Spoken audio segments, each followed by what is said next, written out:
down the bayou. We got to go, oh my, oh. We got to go, pull the people down the bayou. We're here to call on the Secretary of the Interior, Sally Jewell, and the Bureau of Ocean Energy Management to postpone Wednesday's auction of oil and gas leases until Congress reauthorizes and fully funds the Land and Water Conservation Fund. Now, as you may know, about 50 years ago, the fund was created with an explicit promise that the royalties on offshore oil drilling, which of course causes significant environmental damage, would go to help create and protect some of America's great places, our parks and trails. And that Land and Water Conservation Fund has helped protect over 40,000 places and helped create trails and campgrounds and other places all around the country.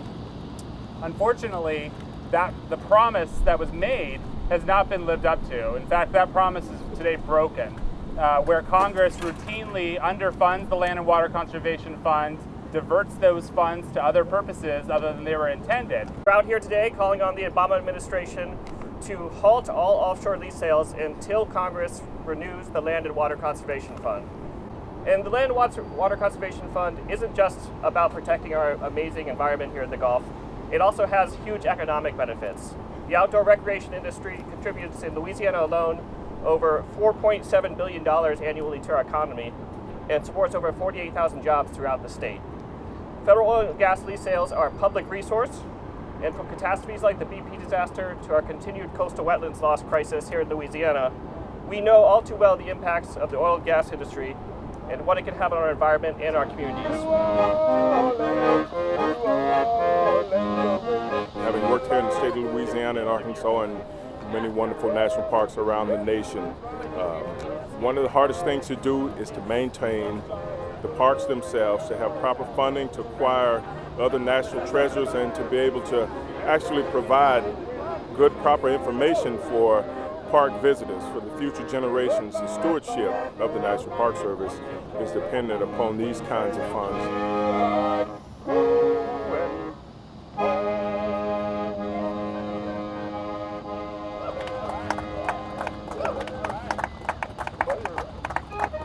The postponement of the drilling leases until the Land and Water Conservation Fund is extended sends a clear message that we as a people understand the glorious heritage that we have been given and the importance of preserving it.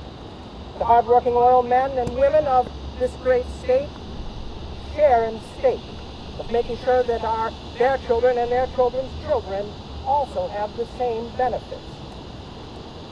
The country cannot be a permanently good place for any of us until it is a good place for all of us.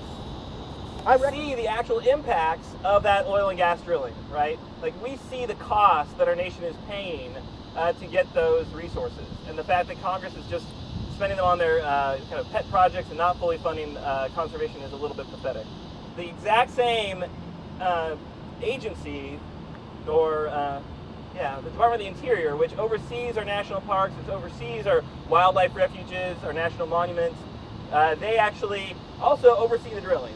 So they have a chance to be consistent and say, you know what, Congress, if you're not going to fund this, reauthorize this fund, we're not going to let you, basically pay off your contributors, the oil and gas industry, who really, really wants these leases. We're going to go over to the Bureau of Energy Management office to deliver these 60,000 petitions that CARE 2 members have signed and hand it over to them. Good, how you doing? Good. We just wanted to deliver those petitions I was Okay, mentioning. great. Yeah. Okay. Well, I think you know kind of what we're here to do, but we're asking Secretary Jewell and BOEM to postpone Wednesday's sale. So we have here I think more than 60,000. Yeah, I just looked online. We're over 65,000 now, but we've printed out 64,000 plus. Okay. The idea that here in Louisiana, you're a native, we pay a price for that oil and gas activity. Now, whether it's the historic land loss, football field, an hour that we're losing that's turning to open water, the oil and gas impacts are significant in that.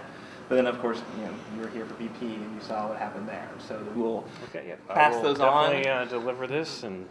When Obama comes by, if you could just hand those to him, or Secretary Jewell, or also Hopper, the director of the agency. Abigail Hopper, right? Yeah, she is also Ross named Hopper. there. Yeah, so we'll definitely get these up to her. And she's on record in May on this issue, so I'll just refer to her congressional testimony on that. Sure will. Thanks for coming by. Great, thank you. Appreciate it.